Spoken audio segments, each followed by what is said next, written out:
这是各位观众朋友们，大家好，欢迎您收看藏人行政中央电视台本周土伯特华语新闻节目。本期的新闻要点有：达赖喇嘛尊者发表声明支持教宗和平呼吁；达赖喇嘛尊者祝贺首位女性坎特伯雷大主教；第17届土伯特人民议会第11次会议圆满闭幕；司政边巴次仁签署标准化土伯特国家象征决议；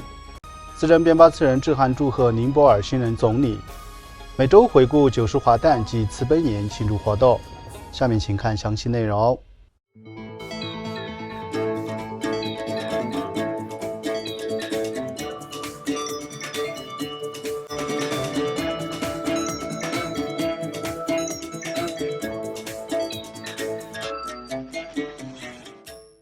土伯特精神领袖第14世达赖喇嘛尊者于本周二3月31号发表声明，支持教宗良14世与圣之主日弥撒中所发出的和平呼吁。达赖喇嘛尊者在声明中提醒世人，历史一再证明，暴力只会滋生更多的暴力，绝不可能成为持久和平的基础。尊者再次强调，爱、慈悲、宽容与自立是世界上所有主流宗教的核心教义。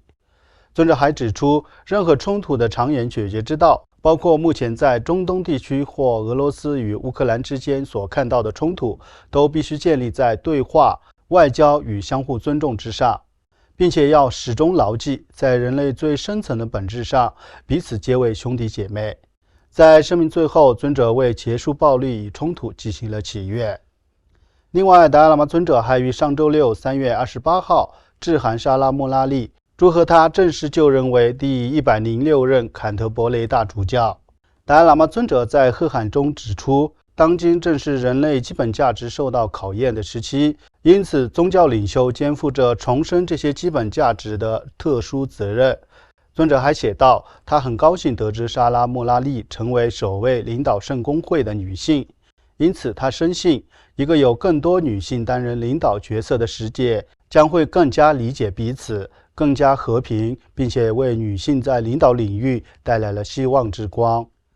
此外，第17届土伯特人民议会第11次会议及藏人行政中央2026至2027财年预算会议于本周一3月30号在议长堪布索南丹培的主持下圆满闭幕，并通过多项重要立法议案。本次为期13天的会程中，与会议员们按列审议藏人行政中央各部门的年度财政预算，并批准了总金额超过34亿印度卢比的藏人行政中央各部门年度财政预算。会议还通过了其他多项重要决议，其中包括针对境内藏人持续面临中共任意拘留、审讯、关押和各种政治迫害的状况，通过声援土伯特境内同胞的决议。本次会议也制定决议，强烈反对中共当局新通过的民族团结进步促进法，并担忧该法将进一步侵蚀境内藏人的基本权利。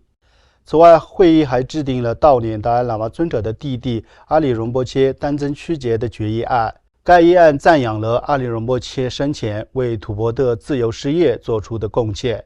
另一项重要议案确定了土伯特国旗与国徽形状及颜色、国歌原理长短的统一化，以及国旗、国徽和国歌的使用规范。议长堪布索南丹培在致闭幕词时，回顾了第17届土伯特人民议会在过去5年里取得的多项成就，其中包括2022年在美国举办的第8届世界国会议员支持土伯特大会，以及2025年在日本举办的第9届世界国会议员支持土伯特大会所制定的相关宣言和行动计划，并高度赞扬达赖喇嘛尊者毕生为世界和平和众生福祉所做出的非凡贡献。议长还对土伯特境内同胞的恶劣处境表达了担忧，并强调了流亡藏人社会在国际平台上加大推介土伯特议题的必要性。